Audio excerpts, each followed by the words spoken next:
Hi guys, welcome to my channel again. তো দেখো, চলে আসি নতুন আরেকটা ভিডিও নিয়ে। তো আজকের এই ভিডিওতে আমরা আলোচনা করব অঙ্গনওয়াড়ি কর্মী, আশাকর্মী এবং সমস্ত চুক্তিভিত্তিক অস্থায়ী কর্মীদেরকে নিয়ে।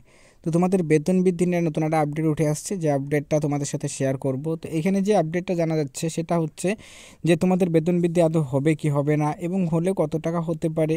এবং যেহেতু 4-5 বছর আগে তোমাদের বেতন বৃদ্ধি হয়েছিল, তো এখনও পর্যন্ত বারবার করে বলা হচ্ছে যে বেতন বৃদ্ধি করা হবে, কিন্তু আমরা ফলস্বরূপ দেখছি যে অঙ্গনওয়াড়ি কর্মীদের কিন্তু কোনো বেতনই বৃদ্ধি করানো হচ্ছে না। তো আজকে একটা সুখবর বলতে পারো যে লেটেস্ট একটা আপডেট উঠে আসছে, সেই আপডেটটাই তোমাদের সাথে শেয়ার করব। তাই অবশ্যই ভিডিওটি শেষ পর্যন্ত দেখবে, এবং দেখার পর যদি তোমাদের ভিডিওটি হেল্পফুল মনে হয় অবশ্যই লাইক করবে, চ্যানেল থাকলে চ্যানেলটিকে সাবস্ক্রাইব করে রাখবে এরকম ইনফরমেশনসগুলোকে পাওয়ার জন্য। তো চলো, সময় নষ্ট না করে মেন বিষয়টা ভিডিওতে আলোচনা করা যাক।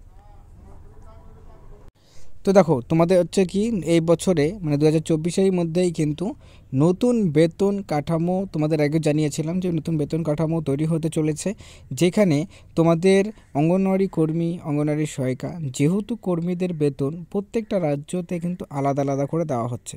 মানে এমনও রাজ্য রয়েছে যেখানে অঙ্গনওয়াড়ি কর্মীরা 6,000 টাকা করে পাচ্ছেন, আবার এমনও রাজ্য রয়েছে যেখানে অঙ্গনওয়াড়ি কর্মীরা 13,000 টাকা করেও পাচ্ছেন। তো এই ক্ষেত্রে এই যে ভ্যারিয়েশনটা বেতন বৃদ্ধি বা বেতন নিয়ে, তো এটা নিয়ে কিন্তু বড় যে আপডেট যেটা পাওয়া যাচ্ছে যে অল ওভার ইন্ডিয়াতে অঙ্গনওয়াড়ি কর্মীদের যেহেতু কাজ একই, মানে অল ওভার ইন্ডিয়াতে একই রকমেরই কাজ করতে হয়, তো সেই ক্ষেত্রে তাদের বেতনটাও কিন্তু একই রকম হওয়া উচিত। তো এ নিয়ে যে আপডেটটা পাওয়া যাচ্ছে যে তোমাদের বেতন মানে তোমাদের যে বেতনের যে কাঠামোটা রয়েছে সেখানে একটা চেঞ্জেস আসতে চলেছে, যেখানে অল ওভার ইন্ডিয়াতে অঙ্গনওয়াড়ি কর্মী, অঙ্গনওয়াড়ি সহায়িকাদের যে বেতন একটা নির্ধারিত করা হতে পারে, ঠিক আছে, যেখানে অল ওভার ইন্ডিয়াতে একটাই বেতন অঙ্গনওয়াড়ি কর্মীদের দেওয়া হতে পারে। কিন্তু এই ক্ষেত্রে কিছু কিছু জায়গায় 6,000 টাকা রয়েছে, কিছু জায়গায় 8,000 টাকা রয়েছে। তো সেই ক্ষেত্রে কী হবে, তাদের কিন্তু বেনিফিটটা তারা পাবে। তো 12 থেকে 15 হাজার টাকা মতন কিন্তু তোমাদের বেতন হওয়ার সম্ভাবনা রয়েছে, যেটা খবর পাওয়া যাচ্ছে। এবং এই নতুন তোমাদের যে সিস্টেমটা, এটা কবে চালু হতে পারে, এটা কিন্তু তোমাদের যে বাজেট, জানো যে প্রত্যেক বছর তোমাদের যে বাজেট হয় সেই বাজেটের মধ্যেই কিন্তু তোমাদের এটা নিয়ে অ্যালটমেন্ট হতে পারে, যেটা খবর পাওয়া যাচ্ছে। এবং সেই বাজেটেই তোমাদের নতুন বেতন কাঠামো এবং টাকা বরাদ্দ করার পরেই সেই স্কিমটা কিন্তু চালু হতে চলেছে। তো সেই ক্ষেত্রে এটা একটা বড়সড় গুড নিউজ।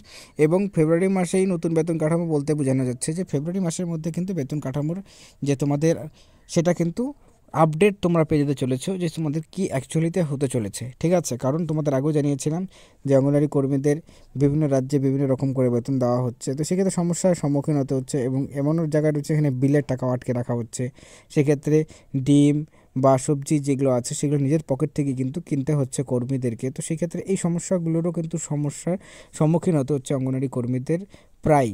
তো এইগুলোরও কিন্তু একবারে ওয়ান টাইম সলিউশন কিন্তু আসতে চলেছে। মানে বলতে গেলে কি, অঙ্গনওয়াড়ি কর্মীদের কিন্তু পুরো সিস্টেমটার মধ্যে সে বেতনক্রম থেকে শুরু করে এডুকেশনাল থেকে শুরু করে সব কিছুর মধ্যেই একটা চেঞ্জেস আসতে চলেছে, যেটা তোমাদের আগেও জানিয়েছিলাম যে অঙ্গনওয়াড়ি কর্মীদের নতুন শিক্ষানীতি 2020 অনুযায়ী প্রত্যেকটা অঙ্গনওয়াড়ি কেন্দ্রকে প্রি প্রাইমারিতে পরিবর্তন করা হবে। তো অঙ্গনওয়াড়ি কর্মীদের কিন্তু এই 2024-এ অনেক জিনিস কিন্তু পরিবর্তন আসতে চলেছে। তো এইগুলোর আপডেট অবশ্যই যখন আসবে আমরা অবশ্যই জানাবো।